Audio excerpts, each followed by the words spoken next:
First things first, I'ma say all the words inside my head. I'm fired up and tired of the way that things have been. Oh, ooh, the way that things have been. Oh, ooh. Second thing second, don't you tell me what you think that I could be. I'm the one at the sail, I'm the master of my sea. Oh, Et salut tout le monde, donc aujourd'hui on se retrouve pour une vidéo de présentation de deck non compétitif. Donc c'est le deck Entre les Ténèbres que j'ai acheté 2 fois et donc j'ai fait un petit deck comme ça. Donc dans ce deck on retrouve 2 Diabolo, un commandant Archer Démon. Donc Diabolo, donc qui lui va permettre, lorsqu'il est invoqué, en fait, vous pouvez l'invoquer spécialement si un de vos monstres est sacrifié. Donc depuis le cimetière ou votre main. Donc c'est assez fort. Très invocable très facilement. Ensuite, vous pouvez sacrifier un monstre ténèbre que vous contrôlez. Et votre adversaire choisit une de ses cartes et il la renvoie soit dessus ou en dessous de son deck. Le commandant Archer Démon, lui, va permettre d'invoquer... Enfin, vous pouvez l'invoquer spécialement si vous contrôlez un monstre Archer Démon. Mais vous devez sacrifier un monstre. Donc au final ça revient au sacrifice mais permet de faire une invocation en plus. Et aussi si elle est envoyée au cimetière, vous pouvez invoquer un monstre Archer Démon de niveau 6 depuis votre cimetière. Donc c'est pas mal aussi. Ensuite on joue un empereur Archer Démon, 2 Archers Démons de la brume. Donc l'empereur Archer Démon, lui peut être invoqué sans sacrifice, mais ses points d'attaque et défense sont divisés par 2 et il est détruit à la fin du tour. Mais il va permettre de bannir un monstre Archer Démon et détruire une carte sur le terrain, donc pour vider un peu le terrain c'est pas mal. Et l'Archer Démon de la brume, lui, vous pouvez l'invoquer spé, sans sacrifice, mais à la fin du tour vous perdez 1000 et il est détruit.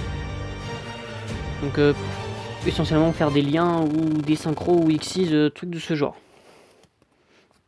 Ensuite, un géant Archer Démon et un Caius. Donc lui, le géant Archer Démon, il va permettre de ne pas être détruit par un effet de carte en payant 500 points de vie. Et s'il est détruit par un effet de carte, vous pouvez invoquer spécialement un monstre Archer Démon depuis votre main. Donc c'est pas mal. Et Caius, donc effet classique, hein, quand il est invoqué en sacrifiant un monstre, vous bannissez une carte adverse. Et si c'est un monstre ténèbre, il perd 1000. Ensuite, 2 Litchi et 2 cavaleries Archer Démon.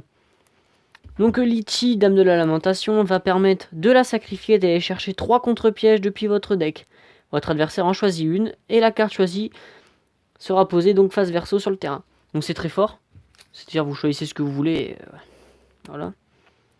Donc la cavalerie Archer Démon, 1900, c'est très fort quand même, hein, pour un monstre de niveau 4. Et si elle est détruite par un effet de carte, vous invoquez spé, un monstre de votre cimetière.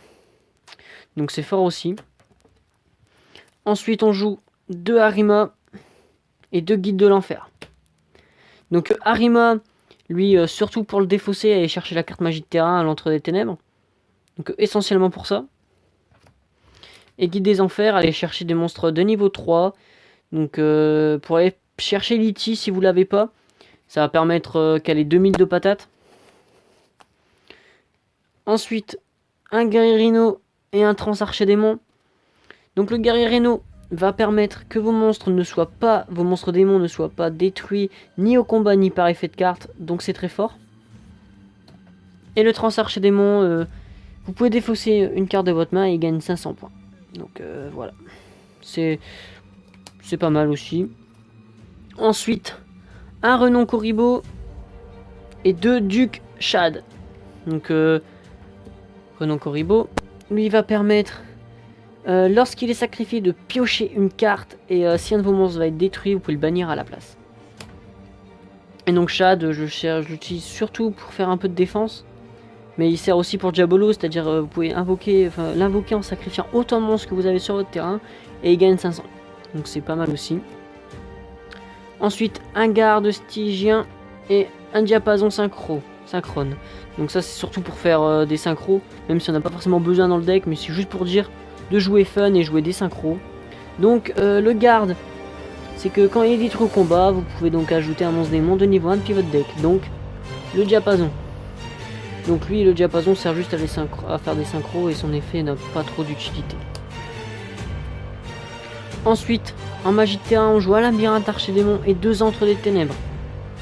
Donc le labyrinthe, lui, va permettre de faire gagner 500 points d'attaque à tous vos monstres démons, donc c'est pas mal.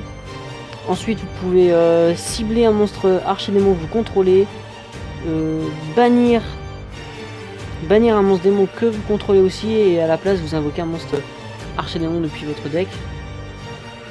Entre les ténèbres, qui est très fort, parce que tous les monstres sur le terrain deviennent ténèbres. Et si un effet de carte vous dit de sacrifier un monstre, vous pouvez sacrifier celui de l'adversaire. Et en plus, ça vous donne un petit jeton. Ensuite, en magie rapide, destruction de main et typhon. Donc basique. Ensuite, 2 voiles des ténèbres et une invitation des ténèbres. Donc voile des ténèbres, dès que vous piochez à votre draw phase un monstre ténèbres, vous repiochez. Donc c'est fort aussi. Invitation des ténèbres, vous piochez 2 et vous bannissez un monstre ténèbres. Donc ça aussi c'est bien pour la pioche. Ensuite une flamme du jugement dernier, si jamais on n'a absolument rien pour défendre, on invoque 2 petits jetons. Ensuite 2 virus de la tombe souriante et un virus épidémique éradicateur. Donc lui, si vous avez un monstre avec... vous devez sacrifier un monstre avec max 3000. Et vous détruisez, votre adversaire se défausse de autant de cartes avec 500 points d'attaque que le monstre avait été sacrifié. Donc 3000, ça fait 6 monstres, donc 6 cartes. Donc votre adversaire, ça permet de vite vider le deck de votre adversaire et de gagner par ça. Donc c'est très fort. Et si en plus il a minimum 2000 de défense, le monstre qui a été sacrifié, votre adversaire, vous regardez sa main à chaque tour et tous les monstres qu'il va piocher seront détruits. Donc c'est fort aussi. Virus épidémique éradicateur, lui à peu près la même chose, sauf que c'est avec un monstre de 2500 et vous détruisez toutes les cartes magie et pièges. Et durant 3 tours, toutes les cartes magie et pièges que votre adversaire pioche seront détruites. Ensuite, virus broyeur de cartes et interruption de Raigeki. Donc virus broyeur de cartes, lui, va surtout permettre de sacrifier vos jetons pour donc détruire 3 monstres de 1500 points d'attaque que votre adversaire contrôle et dans son deck. Il en envoie 3, donc c'est fort. Enfin, c'est fort. C'est raisonnable. Interruption de Raigeki, vous défaussez, vous détruisez. Donc ça, c'est pas mal aussi. Pour se débarrasser par exemple des gros monstres ou des cartes un peu embêtantes. Ensuite, tornade de poussière et compétence de prisonnier. Donc tornade de poussière, détruire une carte magie ou piège, donc classique quand même. Et compétence de prisonnier, vous ciblez une carte que vous contrôlez ce tour, elle n'est pas détruite par des effets de carte. Et vous pouvez la bannir et refaire cet effet, mais pas le tour où elle est activée. Ensuite, malédiction des ténèbres et duplication de clones. Donc malédiction des ténèbres, vous payez 1000. Non, c'est dès que quelqu'un active une carte magie, il perd 1000. Donc c'est un peu embêtant. Et duplication de clone, dès que votre adversaire invoque normalement ou par flip un monstre, vous invoquez un clone de ce monstre.